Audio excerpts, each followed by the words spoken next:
Welcome, everybody, to our Quick Collapse podcast today. Hannah and I are honored to welcome our special guest, Erma Anderson, to Quick Collapse. Erma is a passionate and incredibly knowledgeable educator and consultant working with the Aero project and inspiring a lot of schools around the world for inquiry-based learning, promoting curiosity and deeper thinking in math classrooms. So Erma, we're really, really excited to have you here today as our special guest. And I wonder, Erma, if you would introduce yourself, what would you say? Because you have an incredible life, and what comes to my mind is like your amazing energy. But how would you introduce yourself? Well, I'm very passionate about math education. I taught high school math and physics for many years, and then somehow I got transplanted over to help the Office of Overseas Schools and working with American schools abroad. So I've worked in over 150 schools. And working with particular curriculum and bringing literacy into mathematics has been my passion. Other than that, I've had a wonderful, wonderful career and love working with teachers because we make a big difference. There's a big impact on what we do. And that's always so fulfilling for me to see these things being implemented in the classroom.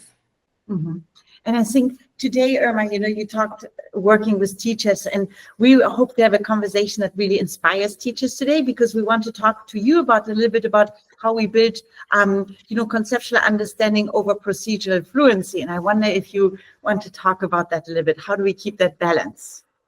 Well, and there has to be a balance. And one of the things that we often forget is that conceptual understanding is why it works, but it's also the procedural is how it works. But what happens in all of this is we really forget what math proficiency is all about. And if we look at the 5 elements of math proficiency, the first one is conceptual understanding. Why does it work? The second one is procedural. How does it work? But then the third one is, they call it strategic competence, is how do you apply it? How is it applied? Are children seeing the application of it? The fourth one is, can they communicate, the reasoning communication? And finally, the fifth element of math proficiency is disposition. So if we go back and we talk about this and we talk about that balance, it's a balance between all 5 of those. And so what we normally see in a classroom is typically we work on procedures thinking they're going to understand why it works. And so we kind of do it backwards. We have to think of all of those things in one. We're braided. It's not sequential, but it's braided. So what does that mean for the classroom? In the classroom, if you're building conceptual understanding, children should be doing a lot of problem solving. They should see the application. If they see the application, the mathematics will come. But too often we just use naked numbers, and children never understand why it works or where it works, or never have an opportunity to discuss what's going on in the classroom. So when we think about this in terms of what's that balance, we have to think about it as balance between all 5 of those. Talk about the 5 elements and keeping the balance between all of them. And I know, like, as a principal, for example, I feel like there's so much tension between like, oh, but I need to assess those learning objectives, and this is why I'm just going to drill it so I know my kids will get it. And I just wonder, how do we shift that mindset? Well, I think that goes back to when we think about understanding by design, and we have a unit goal. And often I look at those unit goals, and it's mostly in mathematics, it's about the procedure. But remember that our standards are content, and they're also processes. Content is what are they learning, and processes is what are they doing with this knowledge. And so often we look at their objectives, and it has nothing to do with the processes. It's all about the content. So the first place is, let's take a look at our unit goals. Does it include content, and does it include the processes? Because that's critical in order to, if we're going to reach that goal, we have to know what that goal is. And so here again, having that good unit goal that contains both content and processes is the first start. Now, the second thing is that we often do is we adopt a curriculum materials, and we just mindlessly turn page to page, or now with the new digital, go lesson to lesson. But if you look at Dylan Williams's work, every unit should have 5 to 6 learning intentions. In other words, a curriculum is built around the big ideas of a discipline. And in those big ideas of the discipline, each big idea can be broken down into 5 to 6 learning intentions, which helps to keep us focused on reaching that goal. So first start is goal. Second start is what are those learning intentions? One of the other things I might say is this: math teachers are literacy teachers because math is a language in itself and it requires a lot of literacy.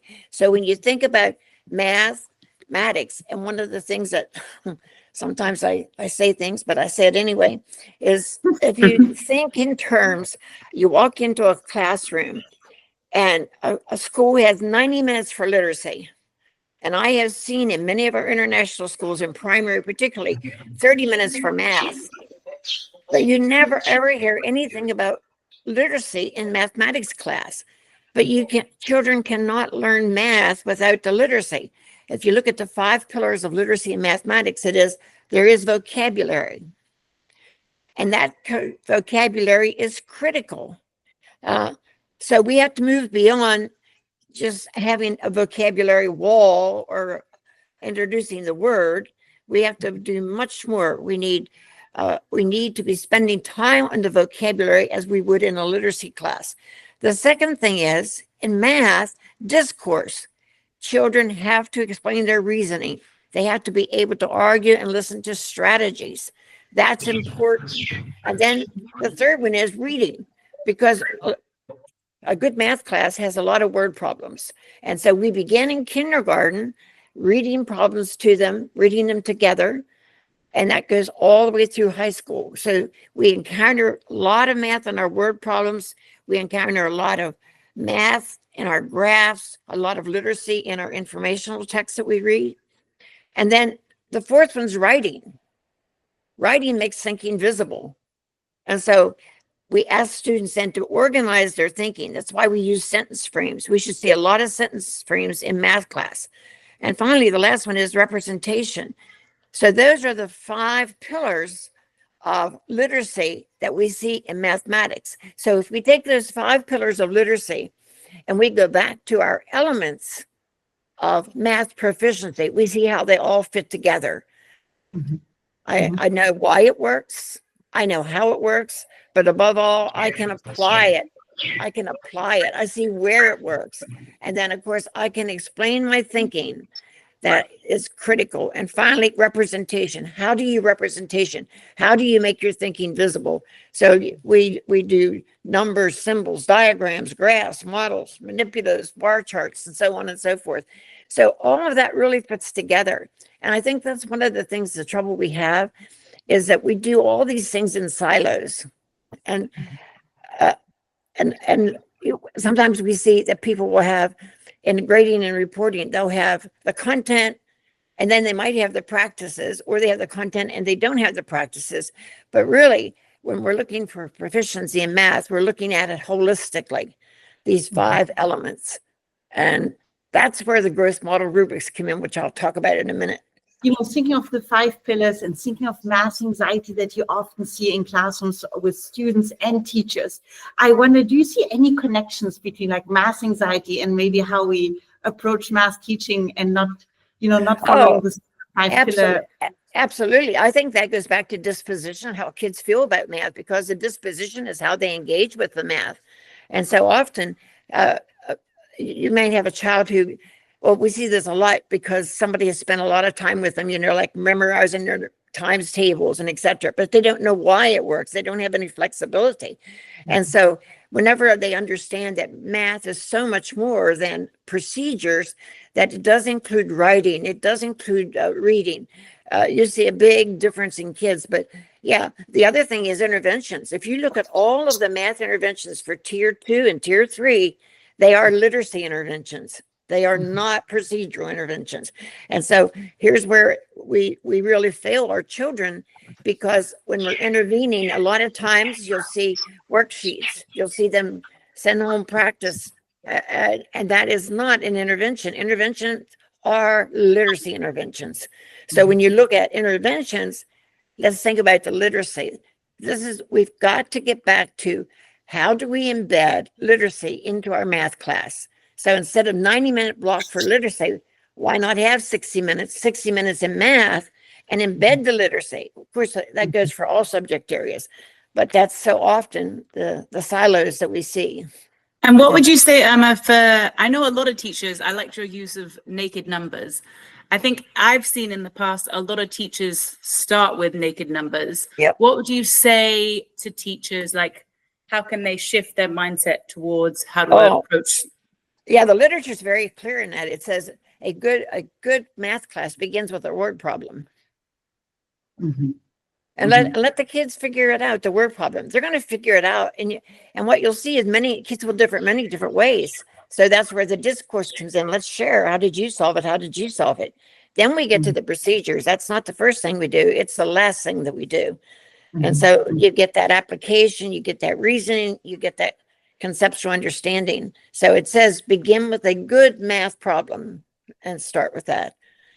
And that goes back to a good math class is a workshop model where you begin with a mini lesson, and then you have the work time, independent time where you're working with your interventions. And then, of course, you have the closing for everybody. And so that makes a big difference in the classroom. I wonder, Irma, why do you think teachers may have challenges kind of like engaging in this discourse you talked about, right? Like not just like one right answer, but this kind of like, I'm going to jump in there and open up the discourse in my class. Why do you think it may feel challenging for some teachers to do that? I think it's because too many teachers think of math as a bunch of procedures, because that's the way they were taught. Our universities do not do a good job in helping teachers to teach mathematics. They teach a lot of arithmetic, but very little mathematics. So if you think of the word mathematics, you think of arithmetic. Arithmetic is, can you add, subtract, multiply, and divide? It doesn't matter if you're in elementary school doing whole numbers or you're in high school doing complex numbers. If all I ever see, that's arithmetic. However, if you look at the word mathematics, it's a way of describing phenomena. So if you think about that, if I'm going to teach mathematics, I got to have some phenomena. And that comes through your word problem. You know, even like in kindergarten, somebody had 3 apples, somebody had 2. How many more apples does he have than the other? That's a phenomena that we have to help kids understand. Let them solve it. How would you solve it? And then we'll get different ways. And that makes a big difference with kids. And I think Hannah and I in classrooms, we see, this is when we see the spark, right? This like light bulb moment and the kids get excited, like, no, I have another idea. And that's what you want to see in the kids. Yeah, exactly. And that's where the discourse comes in. So it doesn't have to be a fancy. It can just be a really good conversation about how different children solve the problem. You know, Irma, I thought your comment about vocabulary was so interesting too, because I think like, you know, alone in primary school, often you go in different classrooms and all the strategies, the same strategies have all different names, right? So the students move from grade to grade and they have all those different names. And then they go to middle school and the middle school teachers are like, what are you guys teaching them down there? They don't understand anything of what we're saying. And I wonder, like, how do you bridge that gap between middle school and primary school and vocabulary? How do we align it all? Because often does it need to be written down in the curriculum so we all know this is a vocabulary we're going to use, or how do we focus on that element? Well, I think that's critical, because all of the processes we use in mathematics, when you think about it, are the same from K to 12. And then it says, what the literature says is, even in primary school, I should be using the vocabulary. I wouldn't test children on the vocabulary, but I use the vocabulary. So whenever I'm talking about, you know, the associative property, or let's say the commutative property, and I've seen this in textbooks, the commutative property is not the turnaround property, it is the commutative property.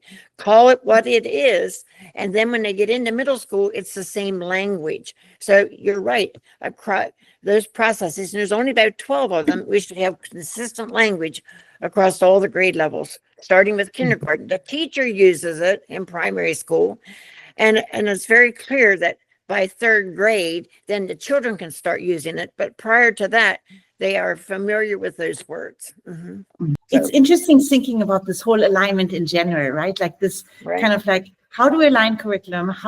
And I wonder, Irma, if you could talk about this idea of like what kind of strategies help ensure the vertical alignment across grade levels, but then also making sure like the teachers can keep their kind of like creativity, and there's flexibility in that too. Like, here we have we want the alignment across grade levels, but also a certain kind of flexibility so teachers have their creativity. What kind of strategies can we use at schools? Well, the standards matter. So we adopt a set of standards in mathematics. And then when you think about it, the first thing we look at are what are the big ideas? And very clear that none of us from kindergarten through high school have more than 6 to 7 big ideas all year long. So when you think about those big ideas of my discipline, and of course, the beauty of the mathematics is the domains are the big ideas.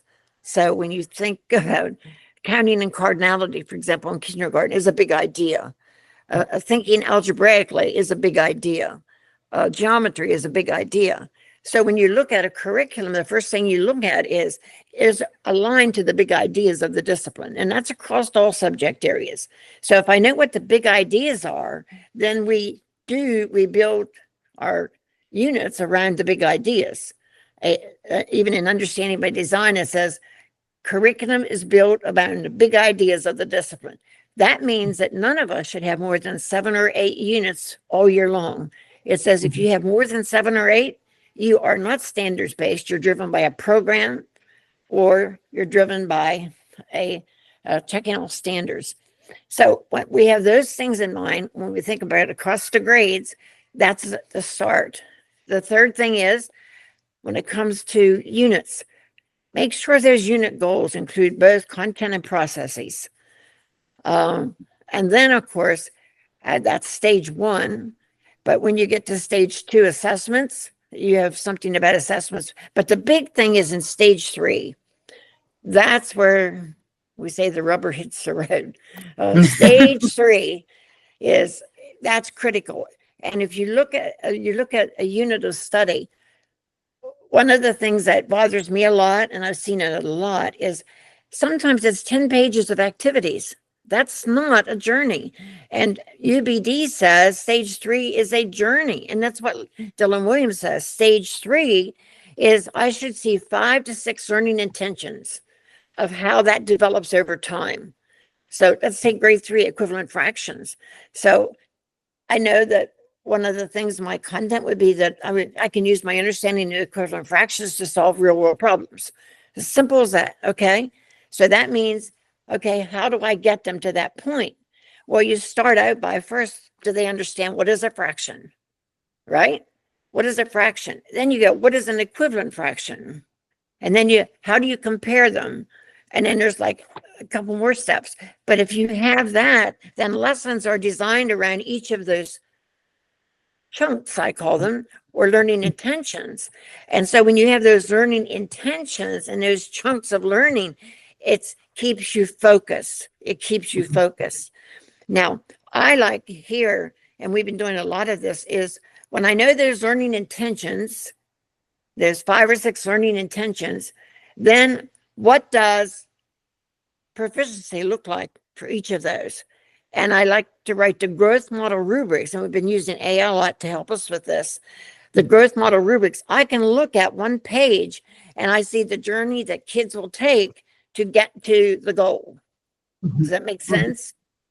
And it's written in growth, it's written in the growth model of what I can do, not what I can't do. And so when I have that and I have that one page, it tells me the journey. Now I go to that first learning intention and I design 2 or 3 lessons around that. It is so impactful. It makes such a big difference, because that's what it's about. It's growth. It's about growth. And Erma, I just heard you saying, and I use AI to do this. Like, what do you mean? How do you use AI to do this? Oh, okay. When I'm working with a school, the first thing that we do is I want to make sure their curriculum is aligned to the big ideas. So I simply say, I teach grade 6 social studies, and I'm using the Arrow standards. What are the 5 to 6 big ideas of my discipline?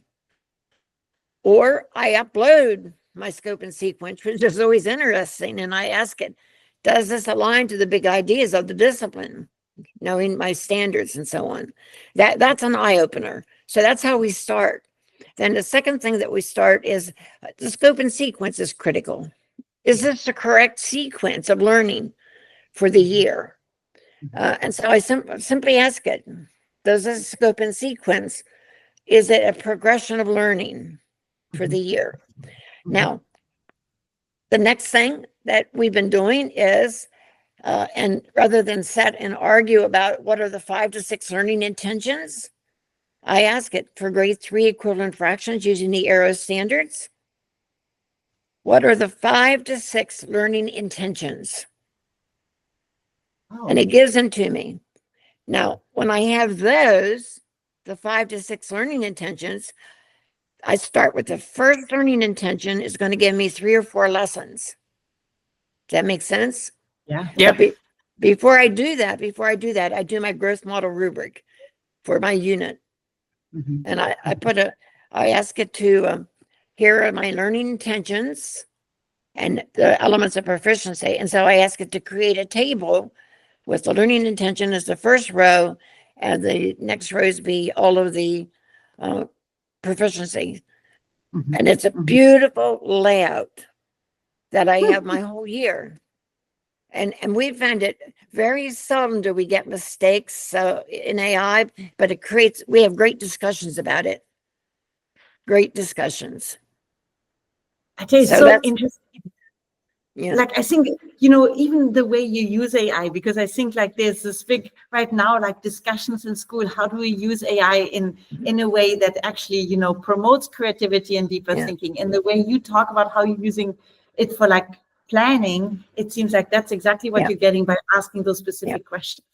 Because we used to set, and when we were planning lessons, we would spend 30 minutes arguing about, what comes first, what comes next. But if you put it into AI, then you have something you can go back and say, okay, we can agree or disagree, but it creates great discussions in the classroom. So after we have that learning intention, I have 5 or 6 of them over the course of the 4 weeks of the unit. I'll go back to equivalent fractions. So I take that first unit, and what is a fraction? And so what I do is I ask AI to create me a rubric that shows, I forget what, some people use different words there, developing, emerging, developing, proficient, extending. And I have the 5 elements of proficiency as written as a growth model rubric. And so that's the way they track the growth for each learning intention. And it just takes a few minutes on AI to have this for discussion. And then from the lessons, you can plan the lessons.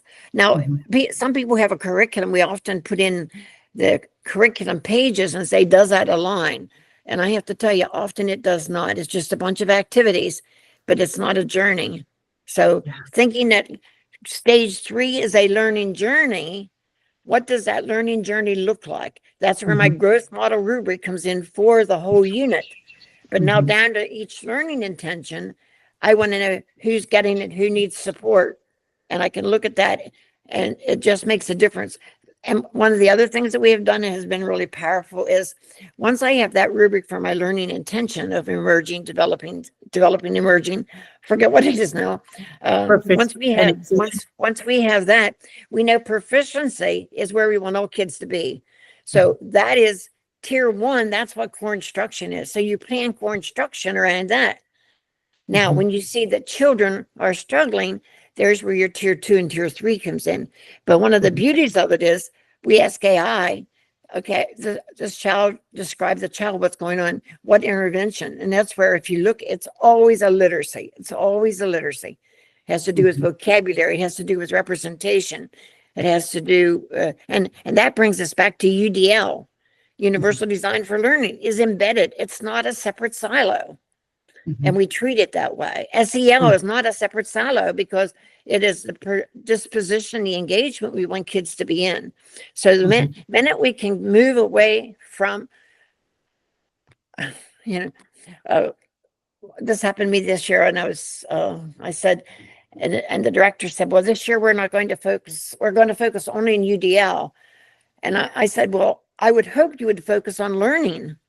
And when I focus on learning, I have all of those things are embedded. They're not separate silos, but teachers see it that way. Oh, I've got to do UDL. Oh, I got to have some SEL things in here.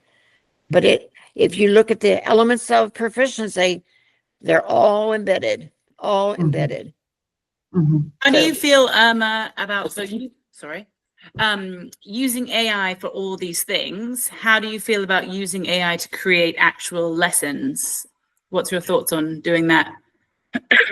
Well, it can do a good job, but there's where the creativity of the teacher comes in, because you have to know your students, and AI doesn't know your students, but you can ask for suggestions to help you.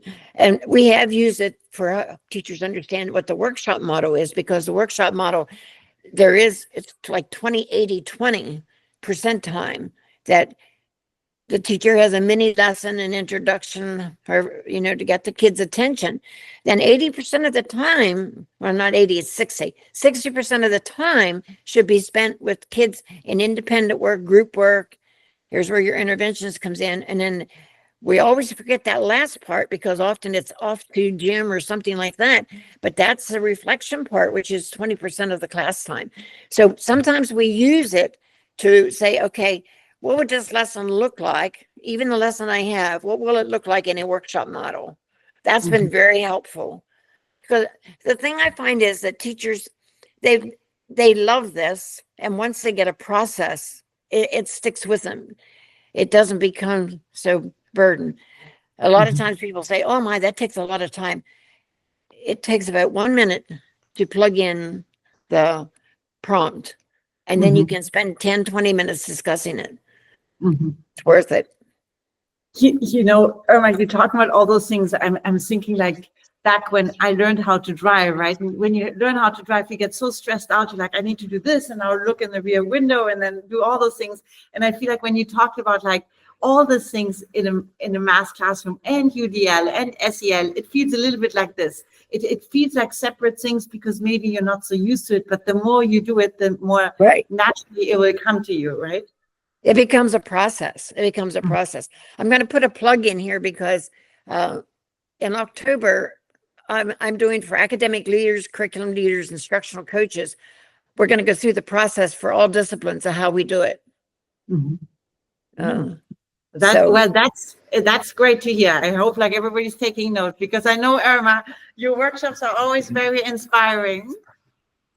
Yeah, well, it's so impactful, and I just can't tell you what a difference it makes in the classroom, because we really need to focus on stage 3. Stage 3 is where everybody has beautiful stage 1, stage 2, but when you get to stage 3, it's usually a bunch of activities, a bunch of assessments. It's not a journey, and that first page should be, what's the journey look like? And I wonder, Irma, that's a nice segue in our last question, really, is this idea: how can schools actually assess whether their curriculum coherence is effectively supporting long-term student learning? Well, that's a good one. So if you think about what we just said here, when I think about what it looks like, one of the things that I think is important is, how do we collect evidence from the 5 streams, is what you're asking me. And so when I thought about this, again, what is it? We're looking for growth over time. That's what learning is about. It's about growing. And so one of them is your unit alignment. Have we done an audit? Or is it based on big ideas? Are there progressions? Do they have the language demands? That's something else we do with AI, is if we put in our unit goal, we ask it, does it include content, processes, and the language requirement? Because language is critical. And it comes back and it tells me whether or not my unit goal is that, or how can I change it? So that's number one. The second thing is, instruction. That's the process. We do walkthroughs. What do we see in the classroom? And like I said, when I walk into a classroom, I might see a vocabulary wall, but too often I don't for math. But you see a vocabulary wall, but that's it. It's just put up there, and very seldom is it referred to. And that's critical. A third thing is, what do we see about discussion? Do we see the kids have an opportunity to discuss? Of course, student work is important. We look at it. What does it look like? Is it a bunch of naked numbers? Does it have word problems? And of course, I think one of the things that we do too much of is we rely too much on assessment to say whether kids are getting it or not. And that is not what we want to do, because what we want to do is we want to make sure that kids are actually engaged in mathematics, not just arithmetic. So again, we take a look at what you said at the beginning, a line curriculum. We take a look at our unit goals, and we take a look at that third one, which is, what does my plan look like for the unit? And then, of course, the fourth one is instruction.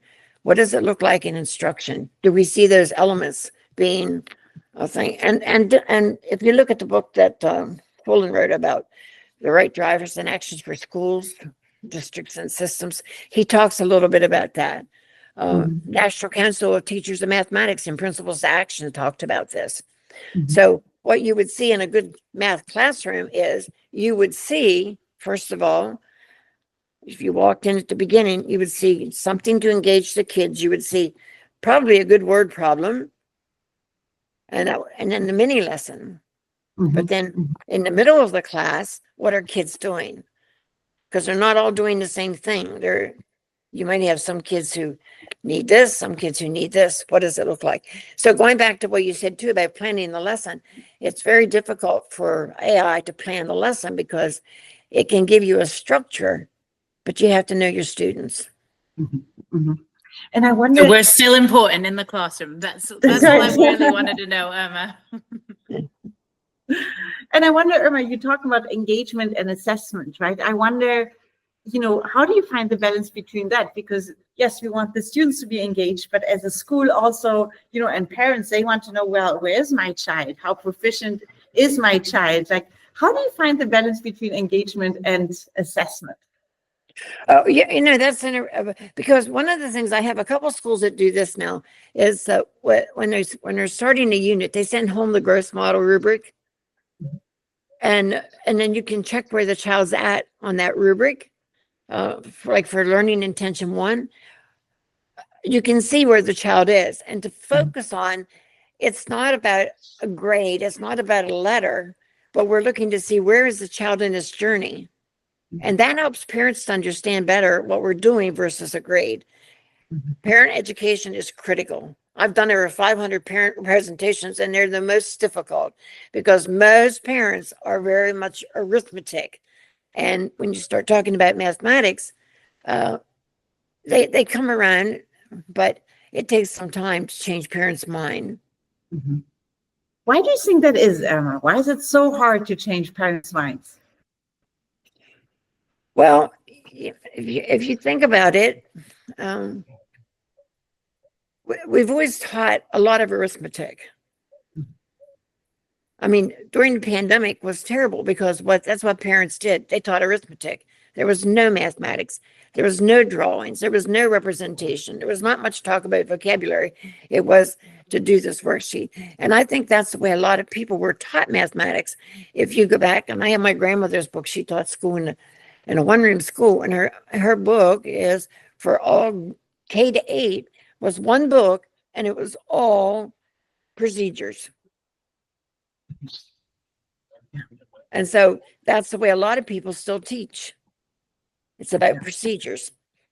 And so here again, we have to change the mindset of, we have to teach mathematics, because it's so, go back to what the definition, a way of describing phenomena. Everybody uses mathematics in some way when you think about it. I had a mother tell me she never used mathematics, and I said, do you cook? I use mathematics. Do I shop? I use mathematics. I compare prices. And so everything that I do, I'm using mathematics. And now, am I using procedures? Absolutely. But the thing that is important is I'm applying those procedures to a real life situation. And that's often what kids never see. You know, I always say in international schools, and here's the other thing I use AI for. I put in the problem from my curriculum and I say, okay, I'm in Mozambique. Change this to that culture. And that makes a big difference for kids. Not that they never see the other problems, but that first one should be in their culture so they understand the problem. Because that's your conceptual understanding. That's how you build it. Yeah. Yeah, it's very interesting, but it's been this last 2 years, I've seen such a great impact when we go to the growth model rubrics. What a difference it makes for teachers. Erma, I'm just thinking back to what you said about the mindset, changing the mindset of parents, right? Like, I feel like, you know, having the parent webinars too, like you have them and they're all fascinated and like, yes, this all makes sense. And then you're like, do you have any questions at the end? And it's like, so when are you going to do the Friday math test? And you're like, and I'm just like, I'm like, how do you change that mindset? Like, because I feel like you present research, you show them why you're doing it, but it's so difficult to kind of move them over. Yeah, well, I think that goes back to assessment, because assessment is not about a grade. Assessment's about growing. So what does it look like? What does that journey look like? And I think same like if I'm going on a trip, I have a goal, I have a destination, it's a place I want to go. I think about maybe some stops along the way. There's learning intentions. And so how am I growing? What does it look like? How's my trip proceeding? And I think once we change that mind about it, that's what assessment is, because assessment requires feedback to keep moving forward. And so if we change our mind, now our big issue is grading and reporting, because we have to grade, we have to report. And I think I hope someday we move to, okay, here's the rubric. Here's where your child's at. And circle a place. And that would. Do you think with an approach like this, where we have a rubric or like a continuum and we can see where your child is at, do you think that would also reduce math anxiety in children? Because absolutely, it does. And the other thing is, we talk about student agency. Well, student agency is about self-assessment. So if you write that rubric and I can statements for students, it makes a big difference.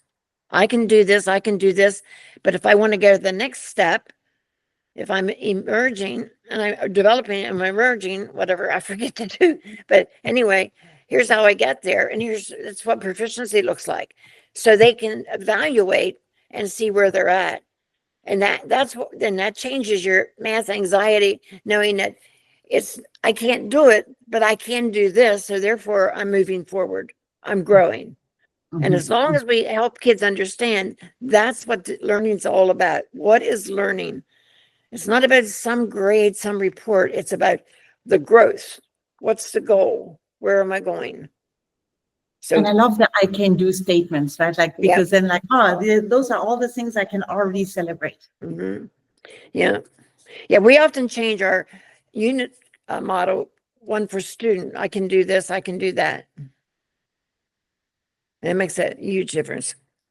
I tell you, Erma, I hear all this and I'm just wondering, so what are we schools all doing, assessing and grading children, like when it all seems to make so much sense? Yeah. Well, I feel like you hear the word data so much, like so much is data driven. And if it's about growing, then the data needs to reflect the growing, not the grade, and trying to show that. Yeah, and too often we forget that we look at data as a score. And it's not a score. It's where are they on that continuum? Where are they? And so, Erma, I wonder, people listening to this podcast, they hear all those things and they might agree to everything, but I wonder, like, if they're like, but I don't know where to start. Are there like a few little tips you could give of be like, saying like, this is how you can start. It maybe if you feel overwhelmed right now, here's an easy way to get started. Oh, I would use AI, definitely. I would use AI. And the first thing I would ask it, I would put in my scope and sequence and ask it, is it aligned to the big ideas? Is it progression of units good? And it'll give you good suggestions. Then the second thing I would do is I would take each of my unit goals and I would ask, do my unit goals include content, processes, practices of the discipline, and the language requirement? So when I do that, I have my unit goals. The next thing, and it's very easy to do that. If you just try it once, it'll blow your mind. Then the next thing is take each one of those learning intentions and ask it, what are the 5 to 6 learning intentions for this unit? And it gives you that progression of learning, of how does that learning develop? The ratios in grade 6. How does my learning develop for ratios in grade 6? And often, teachers will recognize, oh yeah, that makes a whole lot of sense. But then when I have that, then I can create that rubric of what does it mean when they're developing, emerging. And now I have a thing to track the growth during that one little learning intention. But it's very easy to get started and use AI as a tool to reflect on. And I think that's really good for small schools where you don't have somebody to sit with. You can sit with AI and you can have that conversation with AI. If you agree with something or disagree, I often say, well, I don't think it's that way, or shouldn't it be this? And it'll come back and say, yes. The other day I was doing one with a teacher and it came back and it said grade 6 ratios and it mentioned the word proportion. And I went in and I said, well, proportion is grade 7. And it came back and apologized and redid it. So a teacher has to be aware, but it's a planning tool. It is a wonderful planning tool. And I love that you're embracing it. I think a lot of schools are still trying to figure it out. I love you just jumped right in and you embraced it. Yeah. Well, and I think that's the problem. We worry about how kids will use it. And we really should be worrying about how we as teachers can use it as a tool. It's not good at math. I can't have it create problems because the problems, the numbers are all screwy. I can put in one of my problems from my curriculum and I can ask it, will it give me an opportunity to assess content, processing, and language? It's a great professional learning tool for teachers to have that conversation with AI. And as you said, especially if you don't have anybody else you can have that conversation with. Really nice, sharing some different ideas. Because no, sorry, Emma. No, and so that's the way I would get started. I would get started. I got to have the big ideas. My units have to be around the big ideas and a good scope and sequence. I have units. Those units are based on the big ideas, but unit goals are critical because the unit goal, then I know what's the steps to get there. What's the journey to get to that goal? 5 or 6 learning intentions. Then with each of those learning intentions, what does it look like in terms of emerging, developing, proficient? And then knowing that proficiency is core instruction, tier 1 interventions. So my lessons for all kids has to be that. Somebody. Sorry, Erma, my internet is. She's back. Yeah, sorry.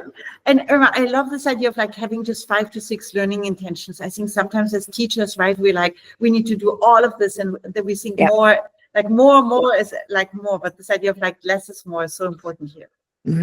Right. And once you have those learning intentions and you see what the growth looks like, you've planned your lessons, but then you also have your tier 2, tier 3 interventions. And this is where it's a big eye opener because they are usually literacy. It has something to do with representation, it has something to do with vocabulary, has something to do with writing or discourse. So that makes a big difference. Yeah. Hey, it's so interesting talking to you about math and somehow seeing the connection with literacy. I think that's some aspect we often forget in schools. Well, and and that's true. Literacy is in all of our subject areas, but we don't embed it. And it's frustrating when you say, oh, I have 90 minutes of literacy, and then I have 30 minutes for this, 30 minutes for this, when literacy should be embedded in all of our subject areas. Mhm. And Yeah. because if you look at proficiency in all subject areas, it is the same. There is some concept you have to understand. There are processes of the discipline, what kids are doing with that content. There's also, can they apply it? Do they know the application? Can they communicate? Can they reason, communicate? And finally, in all of our areas, disposition. How do they feel? How do they engage? So when you think about proficiency in all the subject areas, it's the same 5 elements. Mhm. And for elementary teachers, that makes a big difference, that I don't have to do, oh, social studies is this, math is this, science is this. No, I'm looking for proficiency core. What does my core instruction look like? Mhm. Mhm. Well, Erma, I know we could continue talking hours with you. There's so much to talk about, but I think you already gave everybody so many different ideas of like what kind of to look at. But I love the idea of like, use AI as a tool, focus on your learning intentions, keep them 5 to 6. I mean, there's so much to take away. So thank you so much for taking the time today to talk to us, Erma. Oh, thank you. I enjoy it. I love talking about math.